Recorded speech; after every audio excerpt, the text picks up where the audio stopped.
Artificial intelligence is reinventing business as we speak. You can either get up to speed or get left behind. The choice is yours, and really, it's a no-brainer. Join Cognitive Path founders Geoff Livingston and Greg Verdino as they chat with AI experts about the latest ideas, trends, and technologies that are creating the future of business today. This is No Brainer.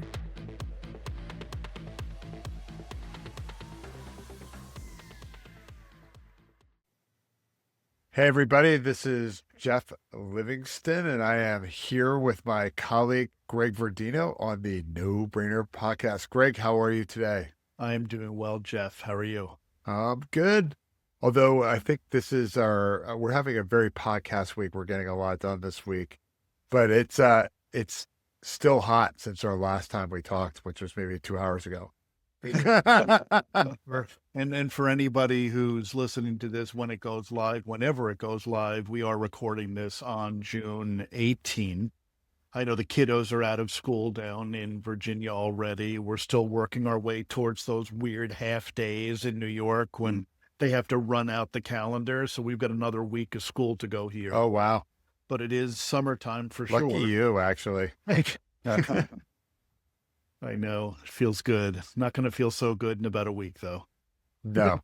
But yeah, it's funny because my kids at camp, and they've already done a music festival, believe it or not. So, but before we get in, and we have a very special guest today, I did want to ask you to do our usual commercials. Absolutely. As everyone who is a regular listener knows, we appreciate your support. So if you happen to be watching us on YouTube, be sure to subscribe to the channel, hit that like button. Feel free to comment, question, and challenge anything we say during this episode. And if you are listening to us on your favorite podcast service, of course, do the very same thing. Subscribe. Be sure to rate or review the program. Anything you can do will help get word out. So why don't we just dive into it, Geoff, and let's talk a little bit about who we've got. Sure. So everybody knows that workforce displacement caused by AI is a big issue. It's dominating headlines this year, both from actual, statements that executives are making, actions that companies are taking, and just general need to upskill that we're seeing from a chatter standpoint online and in socials. And so today we have Brent Orrell. Did I get that correctly, sir? Brent Orrell? Close enough. I'll answer to almost anything. So that's like me and my first name. If we were in the UK, that would be the perfect pronunciation. It's a place name in England. Very cool. They say Orrell and we say Orrell. All right. Brent Orrell, the senior fellow at the American Enterprise Institute, who is studying workforce development and specifically has been had all of his work dominated by this AI topic over the past, 2 years, based on our initial phone call. And Brent's writing a lot about this. He's appearing on podcasts, has been a podcast host. So this is going to be a really good conversation today. Brent, how are you? I'm doing fine. It's just incredibly busy. And I am I have these guilt pangs about that in terms of just not being able to keep up. I don't know when this will be published, but it's like, as I speak the words, they are out of date. And that's the world that we're entering in. Yeah, it's really crazy. I mean, it's been like that with this particular technology movement. It seems like from day one since ChatGPT launched now 2.5 years ago. But just today, to illustrate your point, the Wall Street Journal published an article today on AI adoption and how people are getting cut. These announcements are being made, and it's specifically being fueled to cut costs. Do you want to dive into that article? Yeah, I think it's super interesting. Obviously, I feel badly for the people who are being affected by those and these sort of the continuing waves of what we see in terms of reductions in force. And one of my principal concerns about all this actually is that these cuts are hitting part of the workforce that hasn't really ever felt automation before. As Thriller points out, these are mainly middle managers white collar workers, the knowledge economy workforce is what's getting hit here. We need to think seriously about how we're going to backstop workers. We didn't do that with the manufacturing workforce in the 90s and early 2000s. We've paid a price and we're continuing to pay a price for that. Right. Yeah, absolutely. I mean, the constant discussion about replacing skill sets in the Rust Belt continues today and is Yeah. part of every major election cycle. I guess I just saw an article that was really interesting in Deloitte. It's old research from like November. It said something to the effect of 57% of companies are more interested in hiring people that have AI skills rather than upskilling their workforce or the like. And then just a smaller slice are willing to equally upskill or just simply find somebody that can have these skills. So if you're in the job today, basically your employer is not interested in upskilling you. It's on you. Is that what we're seeing? Yes, it is on you. There's nobody coming to save you on this. Workers really need to take responsibility, to take ownership for learning and getting comfortable with these tools. You do not have to be an AI expert. Just have to be fluent with it, with the use of it, right? So, and no one can do that for you. I think one of the AI companies should take as its slogan, just ask it. Because one of the best tools for learning how to use AI is AI. It is so eager to please. It's a little embarrassing. If you had this pitch in the office, you'd be like closing the door to avoid them because it's so eager to please. And it will help you untangle even all sorts of questions, but even the question of how do I learn how to use this tool? Eventually, we will get to the point where this education training around this gets integrated into a K-12 system and post-secondary systems and into workplaces. Employers are going to be investing in training, retraining their workforces. But right now, it's on us. We have to spend time. I often say that I approach people, even here at AEI, pretty smart people, creative people, and I start talking to them about AI, and they do that Homer Simpson thing where he disappears into the edge, with a donut. Yeah, and it's like that cognitive resistance. It's all it is. It's just your brain trying to preserve its energy, and ward off new information. I've got enough work to do up here. Don't give me any more. And we have to push through that. We have to recognize that for what it is. Nobody is too stupid to learn how to use this. It's not that hard. It's probably easier than the internet. So anyway, yes, we all have to be responsible for those. Listening to you, I guess I've got a lot of things going through my head right now, but in a world though, where everyone, let's assume the perfect scenario where everyone does in fact take it upon themselves to learn these tools and to become a more effective AI user, build up their AI literacy. Obviously, we know that's not going to happen in a perfect sense, but let's say the vast majority of workers, knowledge workers, embrace this. It still sounds like the promise coming from Silicon Valley and from many corporate CEOs is you still will probably lose your job eventually. What is the Quite a promise, Geoff right? just did a spit take. So from your perspective, since you're doing actual research into workforce disruption and displacement, what do you think the most likely scenario is? What does that look like, even for people who embrace AI and think it's going to protect them from the next round of layoffs? Yeah. Last year, I published a report on the unreliable nature of employment forecasts relative to artificial intelligence. And I'm not criticizing the people who do that for a living.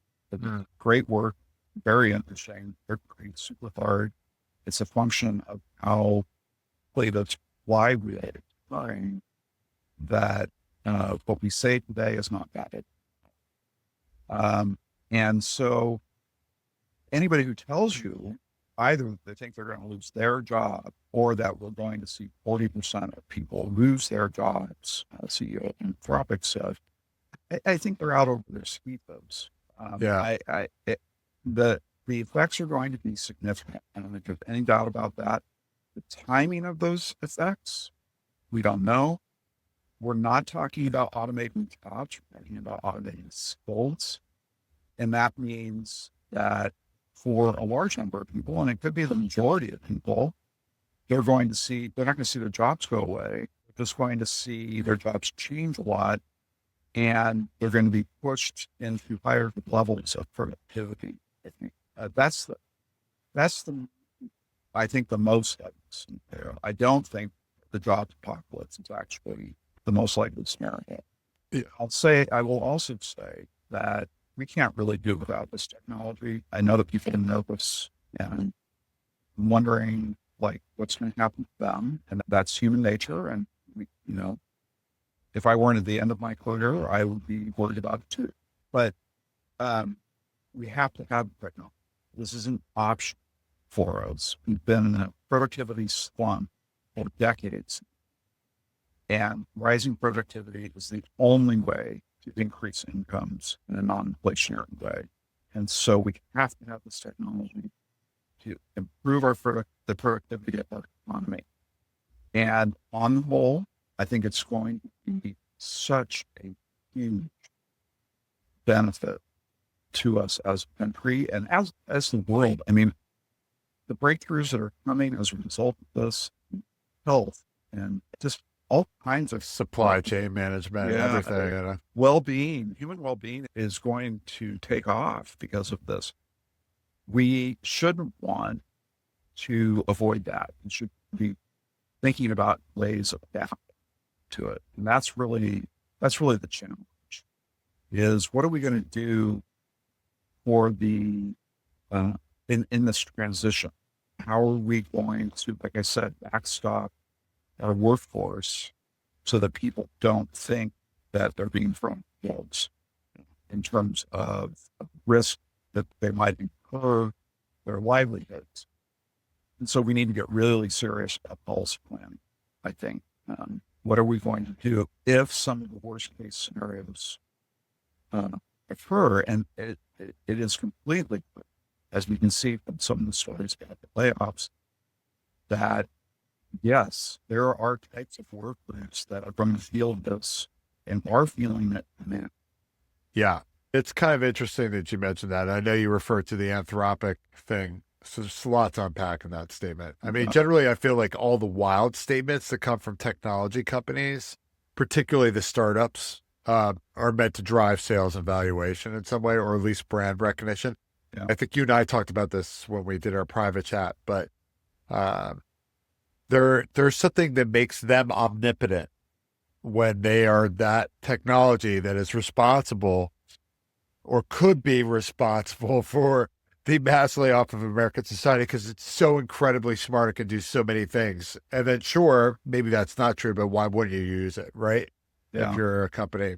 But more to the displacement and the job skill and the need to evolve, it does strike me that my generation, Gen X, and the millennial generations are probably most at risk, not necessarily because they can't understand AI, but maybe because they're more resistant and they're older and more expensive. And so that makes them a natural target for any cost-cutting enterprise. Is that a fair statement? I think it depends on what kind of risk you're talking about. Are at risk of playoffs? Certainly, that's yes. Middle management means.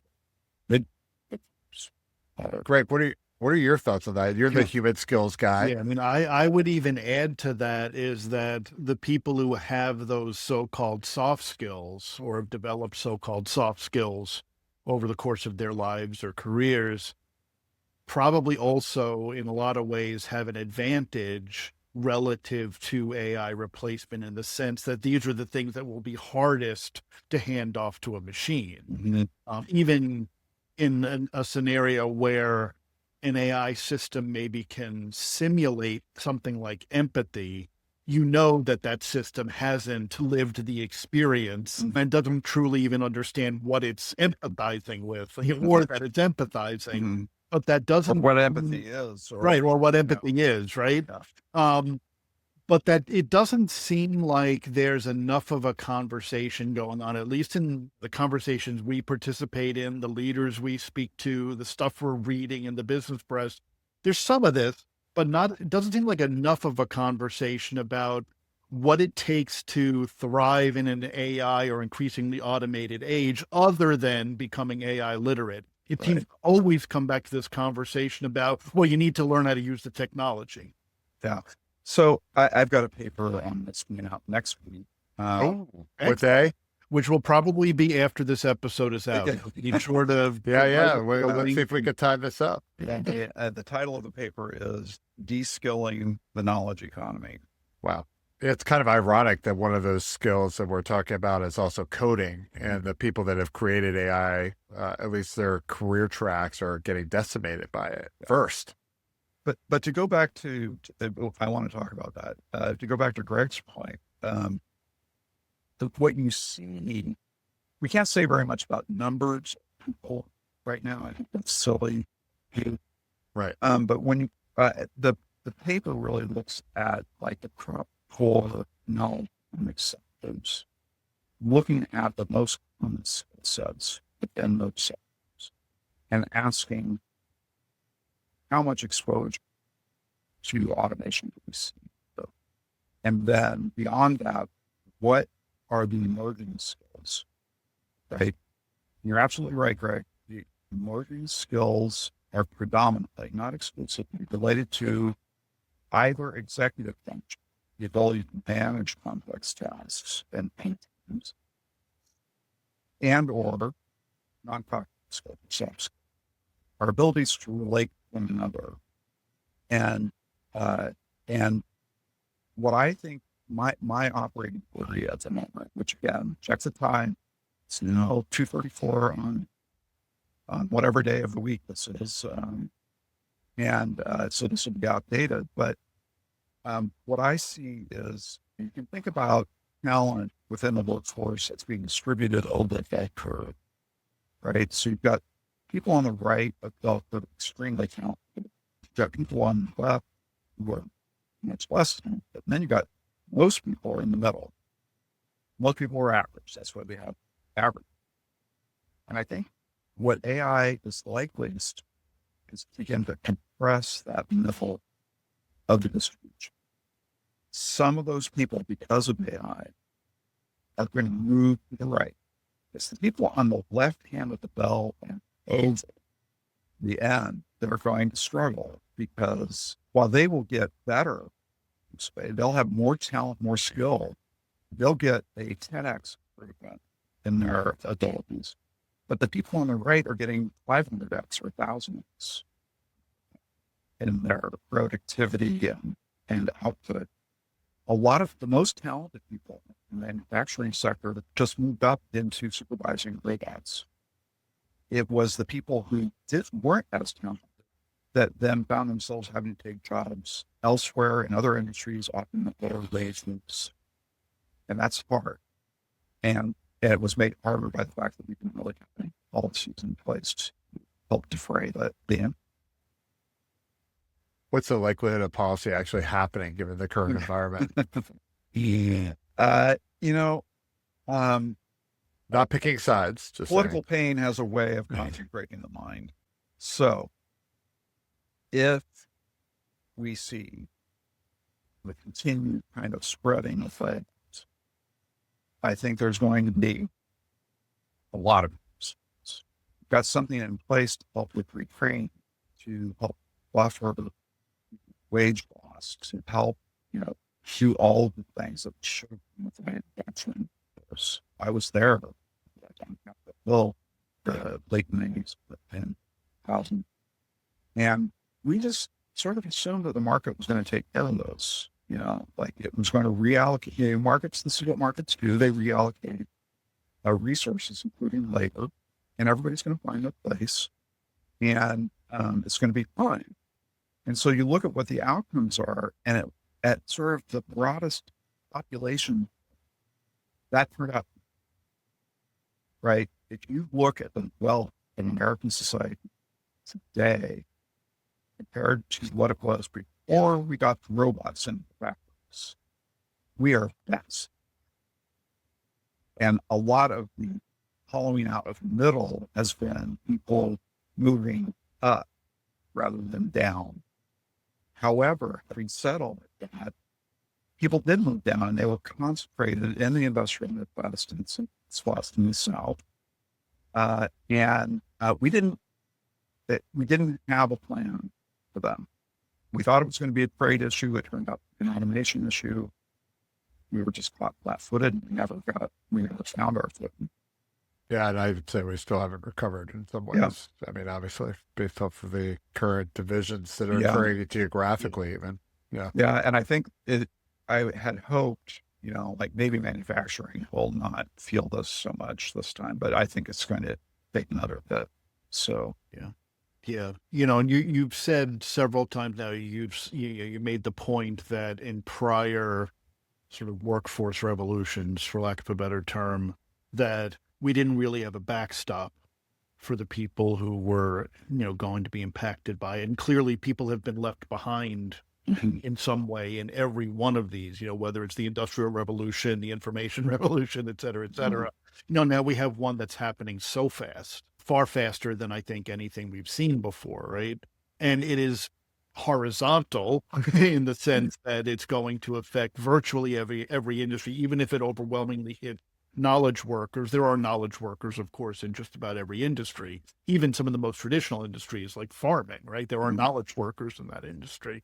I'm not going to tell you what to think, but one area that I'm always interested in and concerned about is what happens in the liminal state between now and the future, right? That, how do we handle this? How do we create that backstop at a point where the technology is moving faster than our ability to adapt to the technology, and the job loss perhaps is outpacing the future job gains, creation of new roles and responsibilities and tasks and all of that. So in the middle, we have this scenario where there could potentially be a large number of people who are in fact unemployed before the new renaissance happens and we all move on to the next great thing. Yeah. I just want to emphasize on that point that I think this is going to be slower than we imagine.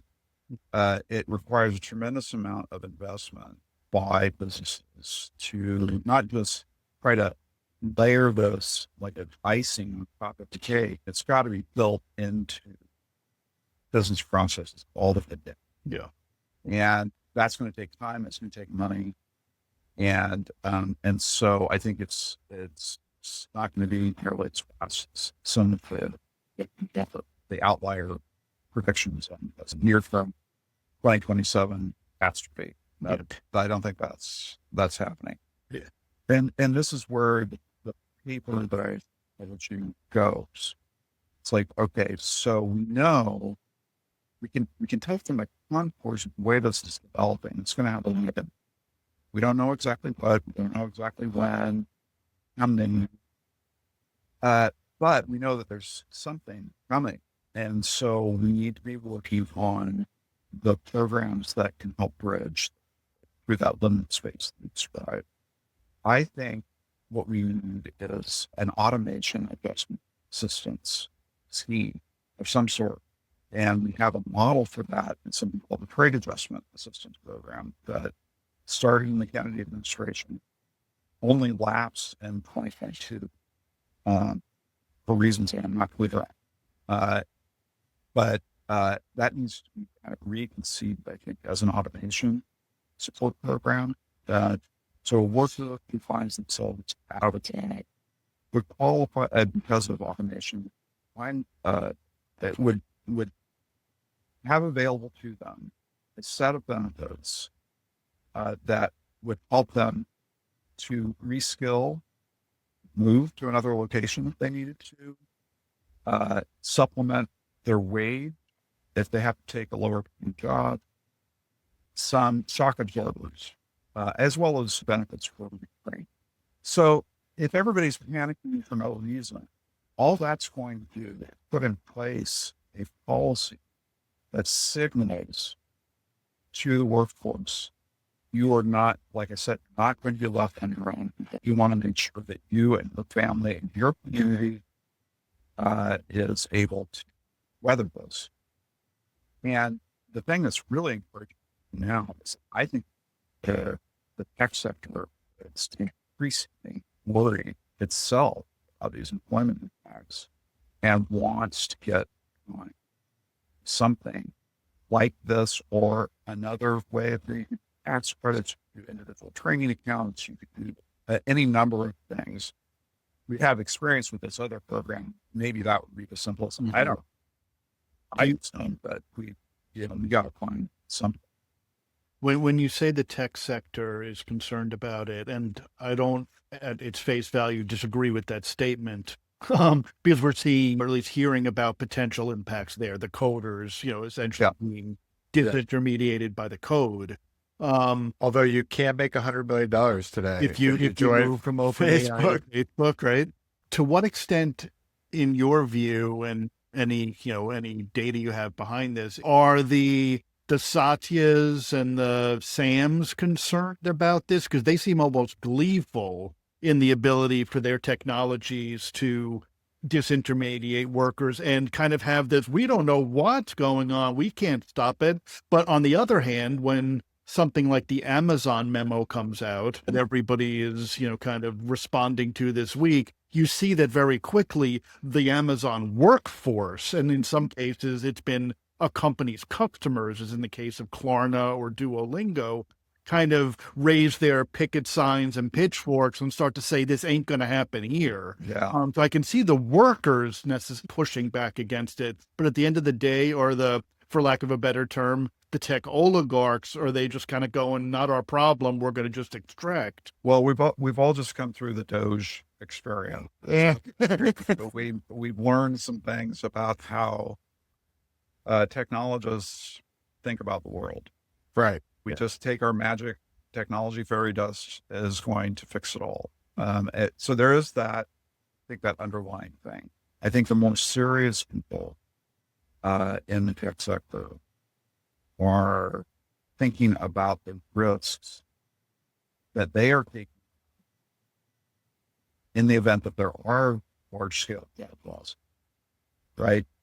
We will be looking, the public is going to be open to a narrative that says, you want to know who the bad guy here is? It's Musk. It's the people at the top of these things who don't care.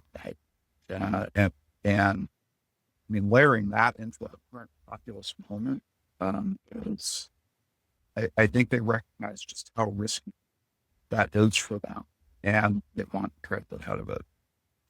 I'm interested in talking about this long horizon towards AI automation of tasks. And I read an article this week on 80,000hours.org. I don't know if you saw that.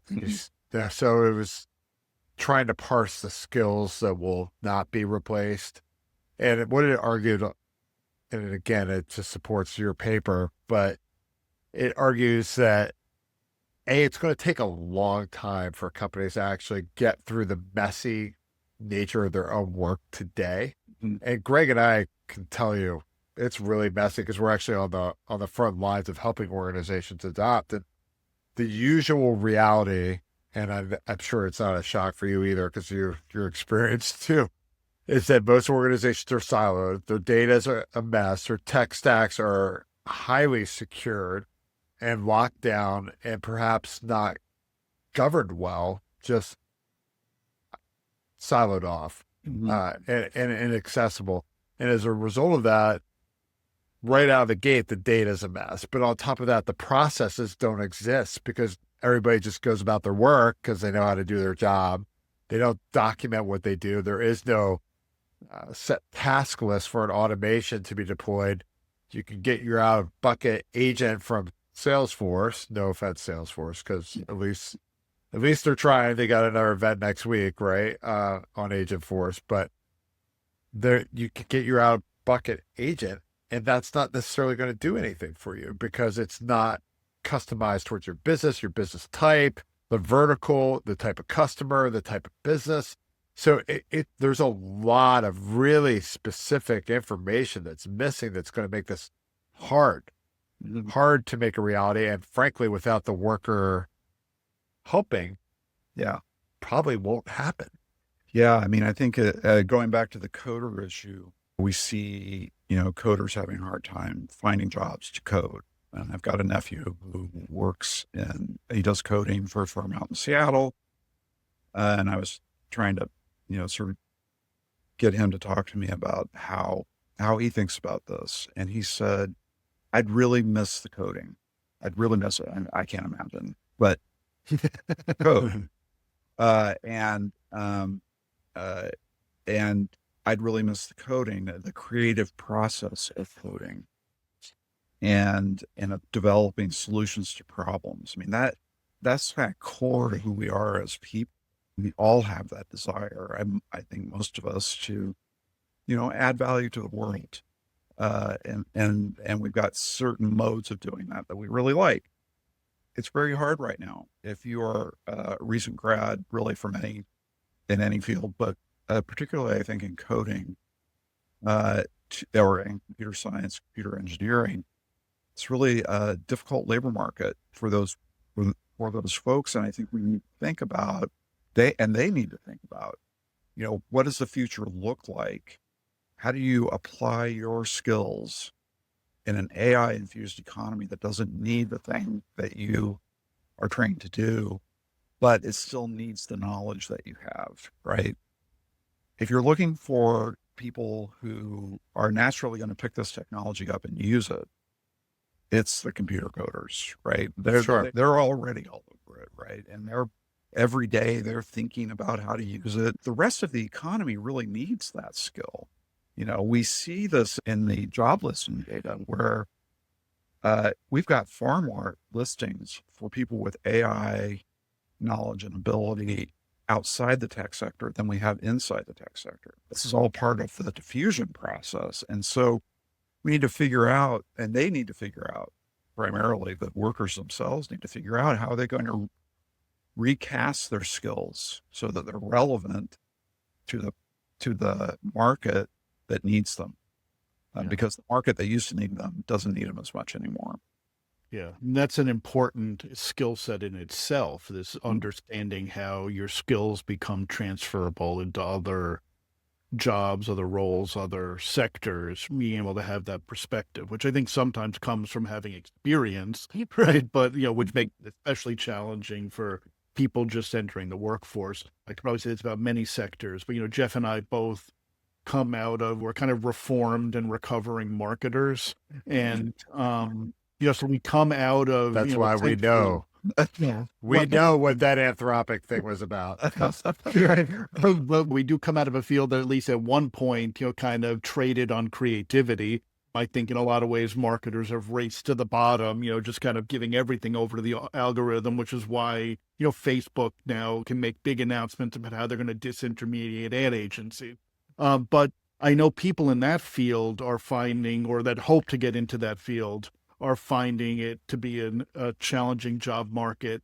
And I know from conversations I've had that many agencies in particular, I don't know if it's the same on the client side of the marketing equation, but the ad agencies, the marketing services companies are hiring far fewer entry-level people. And I think your point about the transferability of skills applies there as well, but I actually have a different question, which is you're not hiring junior people to do work that junior people have done because AI does that work just as well, if not better. How do you cultivate senior leadership when they don't have those foundational skills in place anymore? Are we creating a problem that's 10, 15, 20 years out because we're decimating the entry-level job ranks today? Yeah, so there's lots of answers to this, right? We're going to figure out new ways to automate more and more. So we do not need as many people further up the chain, or it be that we get so much richer that we make up new things that we think are right. And that generates its own demand. The label. That's actually the pattern process. It's, economy is very difficult to forecast specificity, but we do have a lot of history behind us. And we've never run out of work. And we've talked about basically ceaselessly about running out of work. This is all about, in my view, what we can do about it and not worrying so much about possible futures. Very cool. Brent, we are running out of time, and I want to be mindful about not making you late for your next enterprising moment at AEI. Please forgive the horrible dad pun. Where can people find you? Okay, so AEI.org. There, I have a separate scholar page. If you just go on to Google, that old-fashioned search engine, and type in Orrell AEI. Great. And so that's probably the easiest place. I'm also on LinkedIn. And that new paper will be on that page as well? Yeah. Okay, we'll be sure to share that out and have links to both in the podcast notes. Yeah. Very cool. Really fun being with you guys. Thank you so much for having me. Man, I feel like we could talk for another hour on this topic. Well, no I'll question. come back anytime. And based on the pace of change, anytime will probably be right. How's tomorrow at 2? But we'd obviously love to have you back, because this is, I think, a perennial, I wouldn't say perennial favorite, but a topic of perennial interest. We've tackled it from various angles on other episodes of the show. It's great to have somebody who's an actual expert and not just one of these two bald guys pontificating and sharing opinions and whatnot. So thank you so much. I think there are 3 bald guys on this. Perhaps, but nonetheless, thank you so much for being with us. Thank you to everybody for tuning in. Hope you got good value out of that conversation. Again, if you go to nobrainerpodcast.com, you will find show notes, links, and all of that kind of good stuff, including links to all of the topics we're discussing, to this new research from AEI. Oops, we lost them. I'll pick it up from there.